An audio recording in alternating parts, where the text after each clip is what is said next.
Johnson Wax program with Fibber, McGee, and Molly.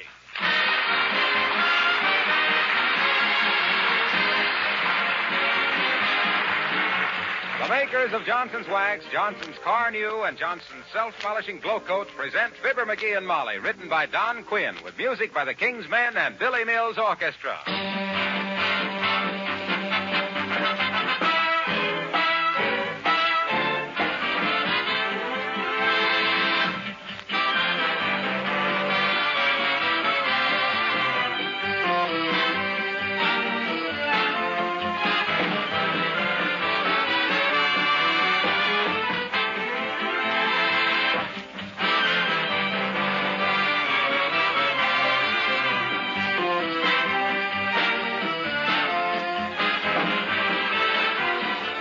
In this week before Christmas, there's probably more friendliness in the air than at any other time of the year.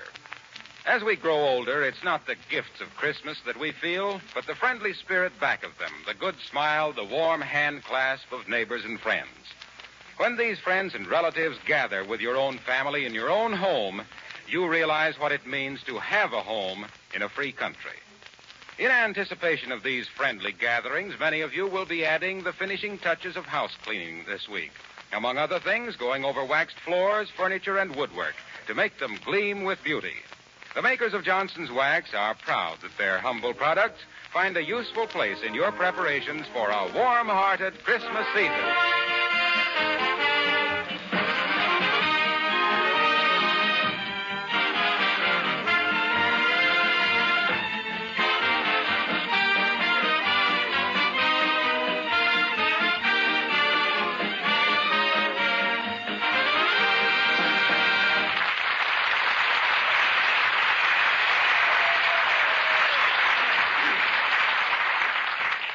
Have you ever waited till the last minute to buy your Christmas tree, only to find that the dealers were all sold out? You have? Well, then maybe you can whip up a little throb of sympathy for Fibber, McGee, and Molly.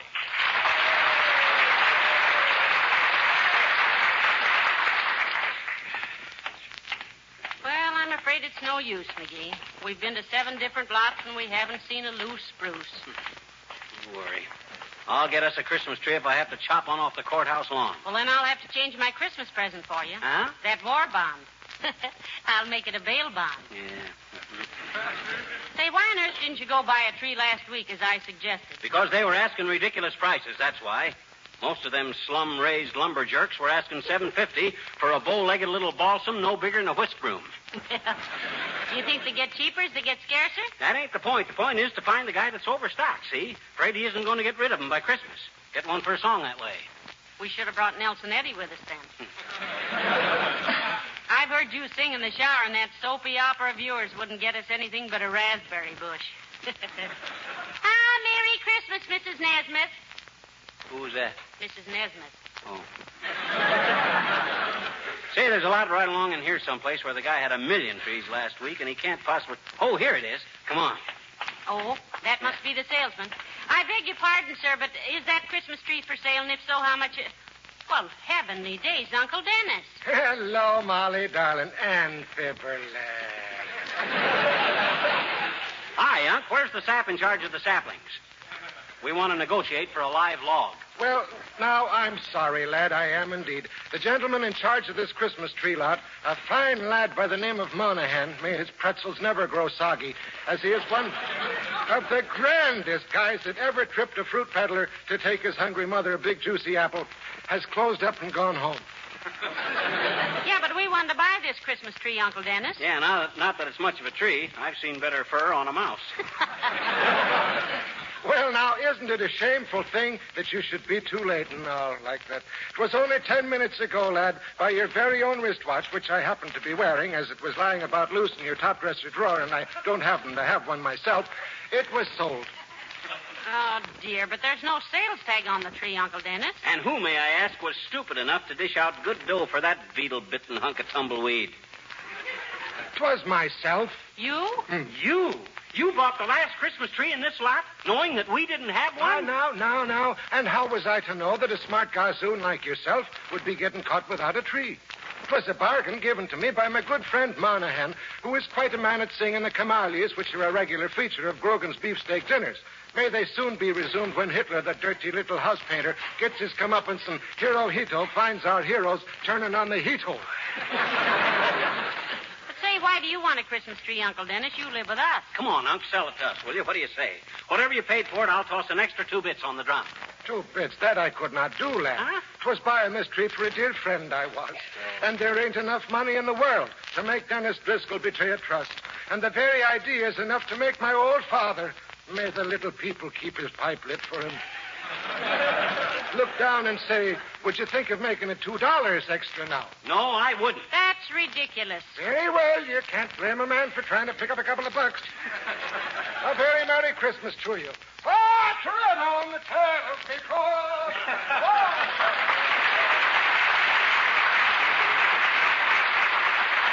Can you imagine that, my own uncle? Of all the dirty, low-down tricks, a fine Christmas spirit. Chipping his own family out of the last Christmas tree in town. You think it really is, dearie? Well, it might be. Come on, let's look some more. Goodwill toward men. That was a fine sample of it. Here we are with the whole world full of misery, needing friendship and sacrifice more than any time in history, and what happens? We get bopped with a balsam.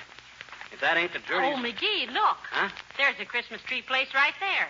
And there's Alice Darling coming out of it. Yoo-hoo, Alice. Oh, hello, Mrs. McGee. Hello, Mr. McGee. Hi, Alice. Don't tell us you're shopping for a Christmas tree, too. Oh, jeepers, no, Mr. McGee. On account of anybody who was silly enough to wait till now to buy their Christmas tree is simply just too stupid for anything. What are you doing down here?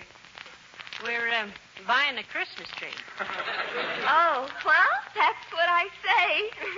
It's much better to wait till the last minute when it isn't so crowded and the trees are much fresher or something. When I bought my tree 2 weeks ago, 2 weeks ago. If you bought a tree, what'd you do with it, Alice? We didn't see it around the house anyplace. And a pine tree ain't exactly what you might call unobtrusive. Oh, well, I didn't buy it for me, Mr. McGee, on account of jeepers. I've only got one room, and a girl which she lives in just one room only needs a little piece of mistletoe. You know what that is. That's the ivy that if you don't meet the right people under it, it's poison. Ah, dear, and if you do, it's the berries. Why, Molly. Oh, I just love Christmas time because that's when you can dash up to people and kiss them like it was a sudden impulse. And I've already made out a list of the sweetest men to have sudden impulses about. Oh, that's one nice thing about being a girl. You can be girlish and people don't think anything about it. Now I know what I forgot to get Alice for Christmas, dearie. Lipstick. Yeah, that brotherly love stuff is great, ain't it, Alice? Particularly when you run out of brothers. Well, I don't want that you should get the idea that I simply rush around kissing simply everybody, Mr. McGee, because really I'm a very reserved character. You know, once I was in love with a fellow for 3 years, and he never even held my hand, and then he married another girl. Oh, who was that, Alice? Cary Grant. Creepers, I'd like to have met that man. Well, I hope you find a Christmas tree, Mr. McGee. Goodbye now.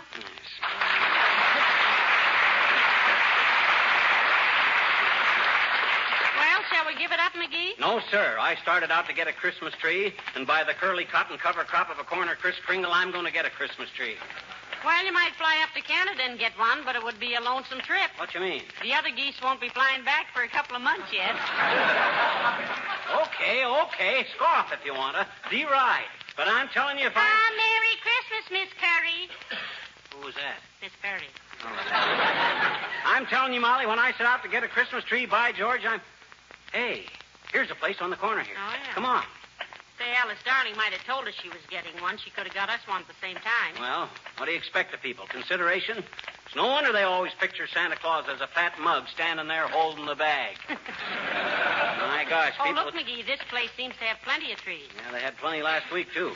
And the guy that runs this pocket-picking concession thinks no more of a quarter than I do of my left leg. Pocket-picking concession. Pocket-picking papa. That guy wouldn't lend you a match without a 4 cosigners.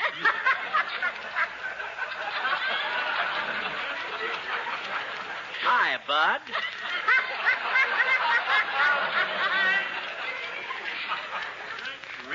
Remember me? Yeah. You were the guy last week that waved a dollar bill at me. And for that, I was supposed to sell you a 12-foot tree, deliver it, trim it, sing 3 Christmas carols, and carve you a turkey. Listen, we couldn't get a turkey. We're having chicken. Yeah. We're having turkey. Now, don't take me so literary, Molly. Look, Bud, if you have a nice, reasonable price tree, we might Yeah, we got only one left. Better take it quick, dearie. Not so fast. They like to haggle a little bit. Now, which tree is it, Bud? If it's the right size... You're leaning on it. Heavenly days, that one? You call this broken-down bird sanctuary a Christmas tree? Well, I've seen better trees than that in an old pair of tennis shoes. That moth-eaten bramble looks like it was raised in a cold hothouse. How much is it, sir? Much too much, lady. The price is way out of line. If I was you, I'd skip it. Don't tell me how much I can pay for a tree, Bud. I'm not as poor as I may look. I hope not, friend. You look like a holdout from a handout. Well, how much? $12. $12? $12 for that sad-looking cedar? Why, that cone carrier's got more broken branches than the Berlin Public Library. And look at those bare limbs. You could sure find a haystack in those needles. And besides, last week you only wanted $9 for the same tree. Well, last week the town was full of Christmas trees. And furthermore, Oh, hiya, Mr. Wilcox. Hello there, Louie. How are you, Molly? Hiya, Fibber. Hello, Mr. Wilcox. Hi, Junior. What you looking so happy about? Who, me? No, I don't know. Just the old Christmas feeling, I guess. I love this time of year, don't you? No, I guess everybody does, Mr. Wilcox. Got your Christmas window shopping all done? Just about. And I suppose the presents are all piled up at your house. We stack 'em on the piano, Junior. Yeah, and from the looks of the Christmas tree situation, that's where they're going to stay, too. Yeah. Oh, so what? It won't hurt anything. Not when anyone keeps the piano and woodwork and lampshades and windowsills and everything protected from scratching and holiday wear and tear like you do with Johnson's wax. Oh, it's nothing. You think it's nice, Junior? You think it's nice to be so commercial about Johnson's wax on a holiday like Christmas? You think that's very couth? This, pal, is Tuesday. Christmas is Saturday. And on Saturday, I say nothing about Johnson's wax. I merely say things like, thank you. And, gee, that's wonderful, but you shouldn't have done it. And, very little ice in mine, and stuff like that. Well, personally, we've been so upset trying to get a Christmas tree, Mr. Wilcox, that we haven't... Excuse me, Molly. Hey, Louie, how much is this tree here? $12, Mr. Wilcox. It ain't worth it, frankly, but it's the last one I got. I'll take it. Here's 15, and wish yourself a Merry Christmas with the rest of it. For $3, I can wish myself 6 Merry Christmases. Thanks, Mr. Wilcox. Hey, wait a minute. I was dickering for that tree myself, Wilcox. Now, looky here, Louie. To you, friend, the name is Mr. Zambowski. And we can't do no business. The tree is sold. You see, Mr. Wilcox, we were... Gee, I wouldn't have had this happen for anything in the world, folks, if I'd only known you wanted it. I thought you were merely friends of Louie here. He should live so long. They say a man can't have too many friends, but in your case, Bud, it would be too many. Now, look, Wilcox, we haven't got a Christmas tree, and we were merely trying to decide about this. Believe me, pal, believe me, I'm terribly sorry. To think that I should walk in and grab it right out from under your nose. Oh, gee whiz. I ought to be ashamed of myself. I'll take it with me, Louie. Well, I'll see you later, kids. To think that I should pull a shabby trick like that on my best friend. Well, Paul, you're late. Well, I'm afraid it was your own fault, dearie. You had the first chance at it. Well, Merry Christmas, Mr. Zambowski. And the same to you, lady. Come on, McGee. Standing there like a friend, chatting away as gabby as you please, and all the time. Oh, this hurts. Oh, heavenly days. We don't have to have a tree, you know. Lots of people don't. It ain't not having a tree that bothers me. It's the way my friends and relatives undercut and chisel on me. Uncle Dennis, Alice Darling, Harlow Wilcox. Christmas spirit. Where is it? And here when I had a chance to get a beautiful big tree... That isn't what you told the man it was. Oh, my gosh, you can't have any fun dickering with guys if you tell them how beautiful their merchandise is. First make a man ashamed to ask the price he's asking, see? And then when you get McGee, into... I think... Oh, Merry Christmas, Mr. Kramer. Who's that? Mr. Kramer. What were you saying? I was about to say that I think the grocery store's about our last chance to get a tree. Might as well look. Just a few doors down, you know. Oh, my gosh, I never thought of that. Come on. I'm not so sure about buying a tree at the grocery either. Jimmy Sale will probably ask us 8 green points for it. I don't think it. Look in the window, McGee. They still got a couple. Hurry up now. These are both sold, and Lady Luck could know what I think of her. She'd forget she was a lady. Well, one is sold, McGee, but the other still has the price tag on it. How much? Let me see. $6. Oh, boy, that's a deal. I'm going to grab onto this till the clerk gets here, too. Anybody that gets this tree away from me will have to start trimming it with my 2 arms. Well, as the taxi driver said when Einstein got out of the crowded cab, this is certainly a mind off of my load. Yes, sir. Next time, maybe you'll believe me when I tell you that I know what I'm talking about. Hello there, Fibber. Hello, Molly. Hello, Dr. Gamble. Hi, Doc, old man. Happy Yuletide and all stuff like that there. Why are you hugging the tree, McGee? Just a nature lover, or are you going to climb it and hunt for birds' nests? Oh, he's just making sure nobody beats him out of it till the clerk gets around to him, Doctor. Yeah, till this deal is signed, sealed, and delivered, I stick to this trunk like a baggage label. Pretty nice little spruce, eh, Doc? Spruce. It's not a spruce. Douglas fir. Douglas fir. I thought it was a balsam. Might be some kind of a cedar. Might be some kind of a cypress, too, but it isn't. You know, my cousin had one of those on his farm near Peoria. We squeezed apples in it every fall. In what? A cider press. Oh. I didn't say cider press. I said cypress. Oh. The cypress is a symmetrical evergreen common to the western United States. Very interesting study, that of our non-deciduous trees. The pine tree, like most coniferous trees, is an evergreen, the larch being a conspicuous exception. Oh, are you an expert on plants and trees, Doctor? Well, it used to be a hobby of mine, Molly. Botany's a very interesting subject. Of the two, which do you like best, Doc? Of which two? Plants and trees or botany? Why, they're the same thing, dearie. I had it in high school. In fact, I was the pistol-packing mama of the lily collectors. I thought maybe Doc knew so much about him because he was a tree surgeon at heart. No, but if I ever hear of a sap needing a transfusion, I'll know where to come.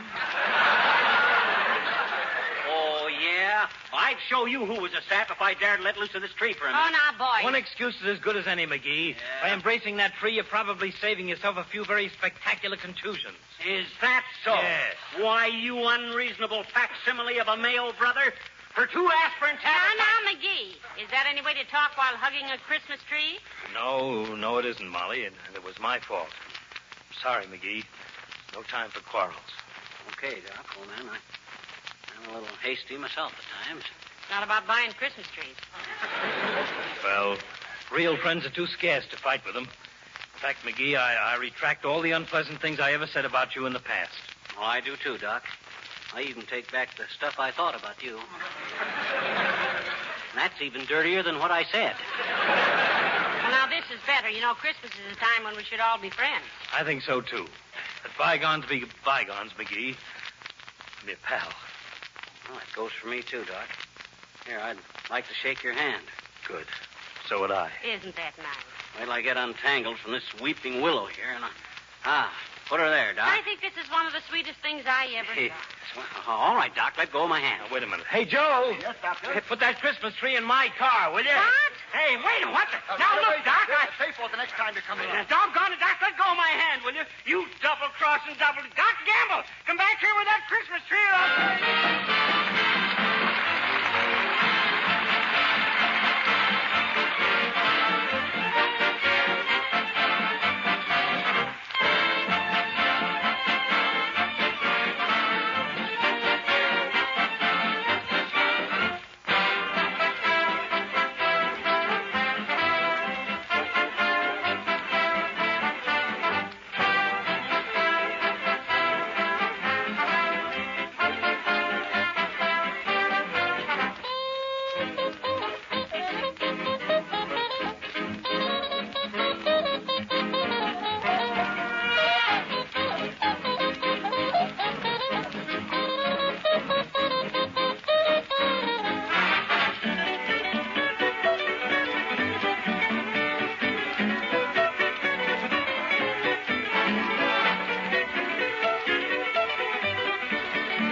Cheer up, McGee. Heavenly days, it isn't the Christmas tree that makes Christmas, you know. Yeah, I know. It's the Christmas spirit. Christmas spirit, blah. All I've seen of it today... Merry Christmas, Mr. Crockett. Who was that? John Crockett from Washington. Oh, what was I saying? Oh, yeah. Here it is, the season where everybody is supposed to love everybody, so what do? They go around grabbing Christmas trees out of people's hands. The timber thieves. The first guy that says Merry Christmas to me, I'm going to hang up my sock right on his chin. Merry Christmas, Bud. Same to you. Thanks. Who was that? Search me, but I got as much right to holler at people on the street as you have. Doggone it, if those so-called throat-cutting, sheep-stealing friends of mine knew how bad I wanted that tree, I'd... Hey. What? What if we string the colored lights on that rubber plant of yours and... Oh, no. That's no good. Doggone it, I trust people too much. But not now. Take a good look at your husband, Mrs. McGee. You recognize him? Why shouldn't I? Because he just had his faith lifted, that's why. From now on, little Fibber's going to go along looking after little Fibber. Period. As long as everybody is throwing the love your fellow man stuff overboard, I might just as well... Hi, Mr. McGee. Hi, Miss McGee. Merry Christmas. Oh, hi, little girl. And if you must yammer out those Yuletide wall mottos, sis, just say, a good December 25th to you. Or season's greetings, sir, or something like that. Skip the Merry Christmases as far as I'm concerned. Yes, he's a little disappointed. He'll get over it, though. Yeah, I'll get over this like Dan McGrew got over his lead poisoning. Sis, I'm glad I saw you while you were still young. If you still believe in this... Hey, mister. Huh? Look up on your front porch. What do you mean, look up on our front porch? Why, McGee, look, the porch is full of Christmas trees. Why, what in the... Who? I've just been reading the tags on them, mister. Huh? There's one from Dr. Gamble and one from Mr. Wilcox and Alice Starling and one from Billy Mills, I betcha, and one from Uncle Dennis and Oh, one... my gosh, you mean they were all buying them trees for us? Well, I never thought... Well, gee whiz, come on. Boy, oh, boy. Dear old... Merry Christmas! Oh, my heavenly days. Here's the king's men and everybody. McGee, get out the root beer. I'll get some cookies. Just a small root beer for me, McGee. I got to operate in the morning. McGee, can you close your mouth and pull in your eyeballs long enough to thank these people for the Christmas trees? Well, look, everybody, gee whiz, all I can say is, well, Merry Christmas. Yes, indeed. Hey, Mr. McGee. What do you want, sis? Look, I got my whole gang here again. Kenny and Bud and Johnny and Reddy and Billy Mills and all the fellas, and we thought maybe it'd be nice to sing that same song we sang last Christmas. Well, sis, that's a wonderful idea. People have been writing in all year asking us to do that again. So here's The Night Before Christmas, as originally set to music by Ken Darby of the King's Men.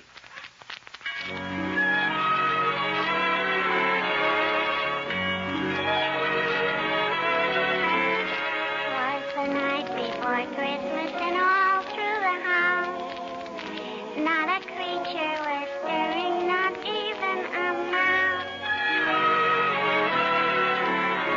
The stockings were hung by the chimney with care, in hope that St. Nicholas soon would be there. The children were nestled all warm in their wee little beds, while visions of sugar plums danced in their wee little heads. Mama in her kerchief and I in my cap had just settled down for a long winter's nap.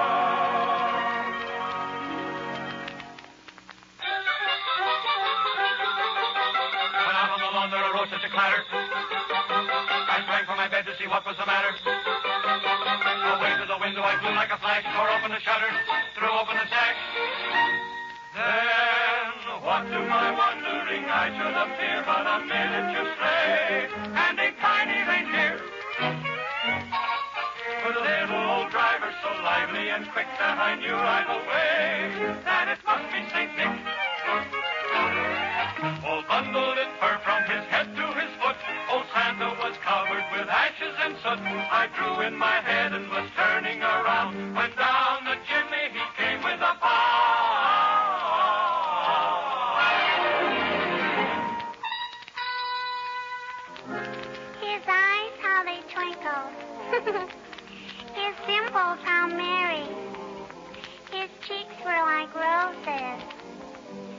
nose like a cherry. His droll little mouth was drawn up like a bow. and the beard on his chin was as white as the snow.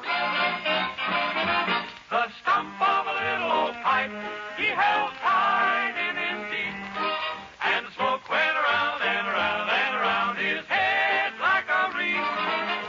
He was chubby and plump, a right jolly old elf. Then I laughed and I laughed and I laughed when I saw him in spite of myself. He had a broad face, oh ho ho, and a little round belly, oh ho ho, that shook when he laughed, oh ho ho, like a bowl full of jelly. Ho ho, he gave me a wink of his eye and a twist of his head, a chuckle and a smile. I knew all the while I had nothing to dread. He spoke not a word, but went straight to his work and filled all the stockings. Oh, boy. Then turned with a jerk, then laying a finger aside of his nose and giving a nod up the chimney he rose.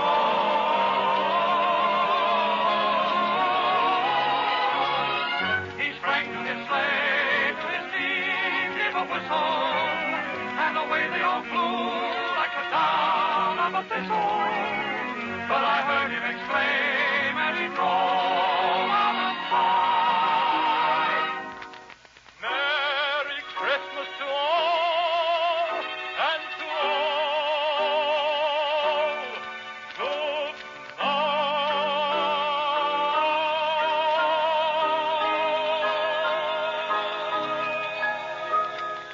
Oh, is he gone?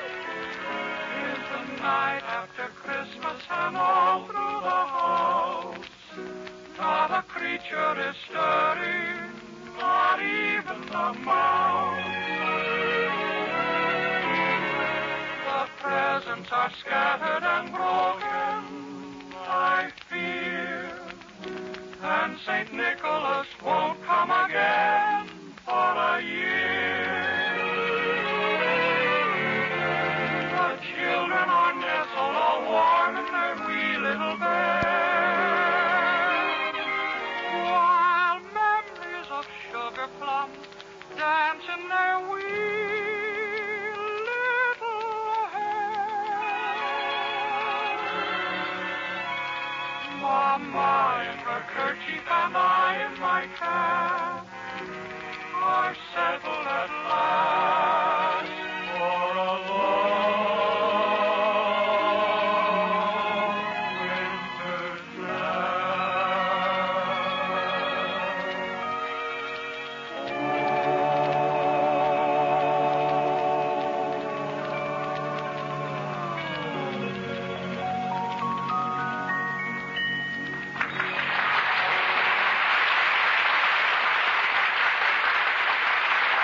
Ladies and gentlemen, most of you have brothers and fathers and sons, yes, and maybe daughters in the service, here and overseas. Yes, so when you write to them next, please tell them they have the sincere and heartfelt wishes for a speedy and safe return and a Merry Christmas from Fibber, McGee, and Molly. good night. Good night, all.